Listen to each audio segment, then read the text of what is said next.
Hi guys, Vincent here, welcome back to another video, and today I thought I just want to quickly go through a disclaimer before we start this video. As the title of this video suggests, it's not Doctor Who. I'm trying to now post 2 videos a week, with Tuesday being my Doctor Who video, and then on the Friday, which is when this video will come out, I'm trying to get something different, so maybe DC, Marvel, Star Wars, something like that, just to jazz up the kind of content that I'm doing, just to make it, more accessible, because a lot of the times, as much as good as Doctor Who is, it's not as easy to watch. It's easier now than it ever was to watch the classic series, but still, the classic series isn't easy to watch. So it's harder for the audience to always understand, or at least if I expand myself with these other things, it might be a bit more engaging for you as the viewer, because you might have actually seen some of this stuff. But with that, I thought we'd start with my favourite superhero movie of all time at the moment, The Dark Knight. Now, The Dark Knight I think is a really good movie. I just think Heath Ledger's Joker is just amazing in the role. I mean, it's pretty well known that he's amazing in the role. It's quite an obvious thing when people talk about the Joker in terms of on screen in live action. Heath Ledger is the man that most people point to. I also think that the Two-Face character in this is quite good. I think that Two-Face is probably his best in this than in a lot of other media. I think in this, Two-Face's story is kind of explored well, and his origins are fairly well known, but I feel like this does them quite well, and everyone gets a feel for Two-Face, because even in the Michael Keaton Batman movies, Harvey Dent was in them, but he never became Two-Face until. So yeah, Two-Face was very good. I think also it was very good because Christopher Nolan, who's the director of this, is very well known for making his stories isolated. So although The Dark Knight is part of the trilogy with Batman Begins and then The Dark Knight Rises in between, before and after, I find that The Dark Knight's very standalone in the sense, because the first movie you kind of got Ra's al Ghul, the League of Shadows, that whole side. This movie, it doesn't really have that. It's quite a lot more grounded in kind of more realistic in a sense. Realistic in the sense that Two-Face, gets half his face burnt off and survives, but realistic in the sense that it's more grounded and not some weird space style stuff. Then Dark Knight Rises again goes back to the League of Shadows and League of Assassins and stuff.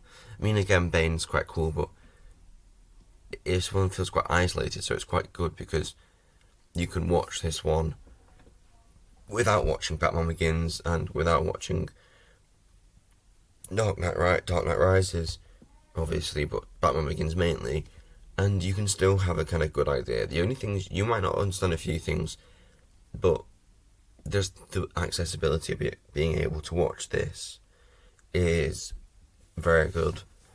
A small critique I have with this movie, and to be honest, I have this with all of the Christian Bale movies, is Christian Bale's Batman voice is really, really bad. It's probably for some people it probably works, but I know Michael Keaton had quite a low voice when he did Batman, and I know that a Batman movie jokes about how Batman's voice is so low, but realistically, Christian Bale plays Batman's voice too low. It doesn't need to be like that. His Bruce Wayne is great. His Bruce Wayne is really good, but it's just his Batman voice is just weird. I mean, it's watchable. It's not bad.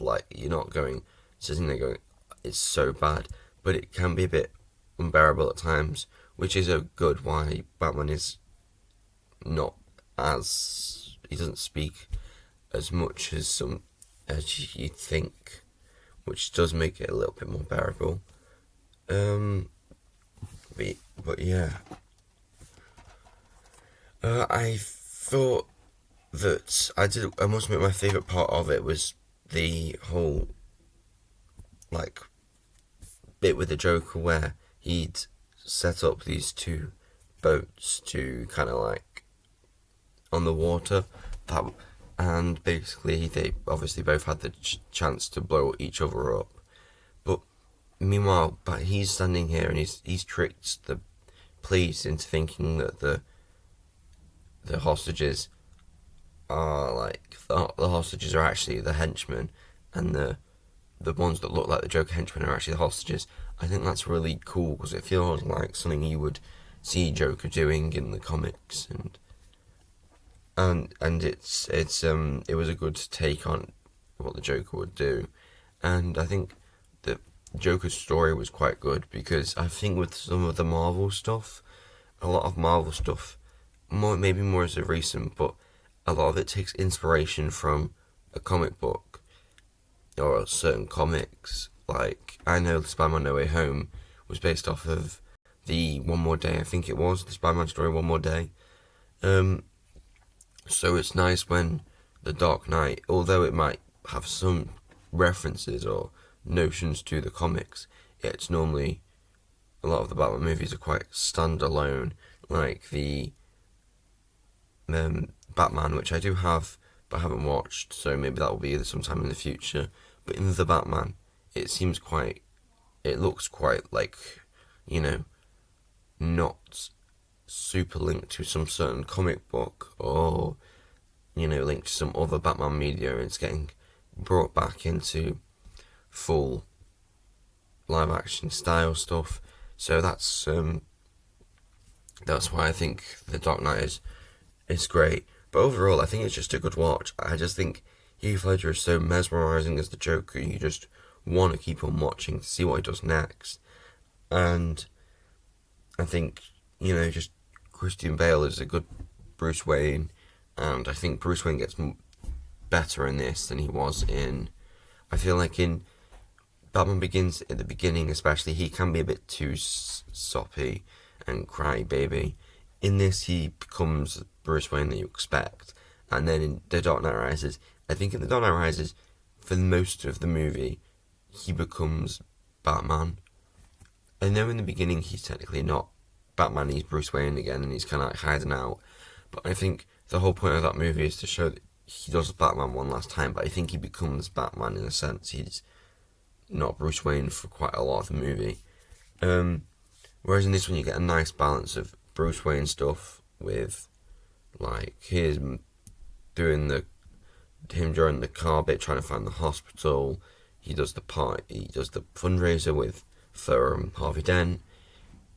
He does the whole like scene with Harvey Dent in the restaurant. There's lots of scenes where him and Harvey Dent kind of like work, and I think that's great.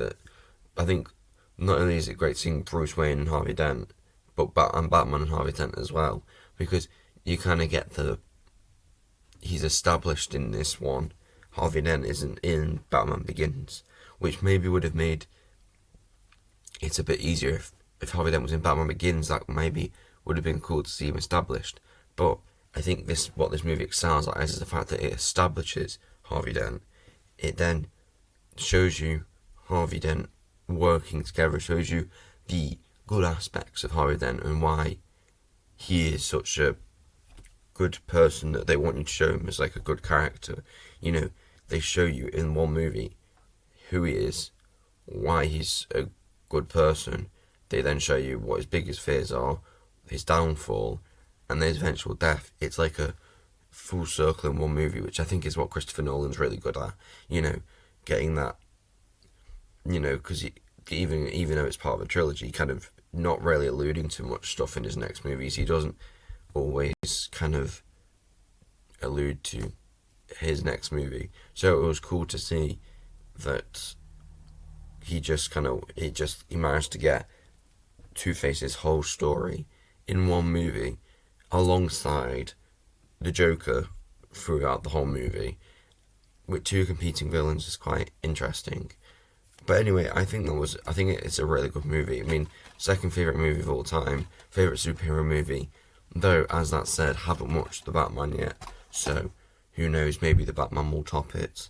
But yeah, if you have enjoyed this video, and you do think this kind of new style with doing DC, Marvel and Star Wars stuff is a good idea, please consider liking and subscribing, and have a good day. So yeah, see you.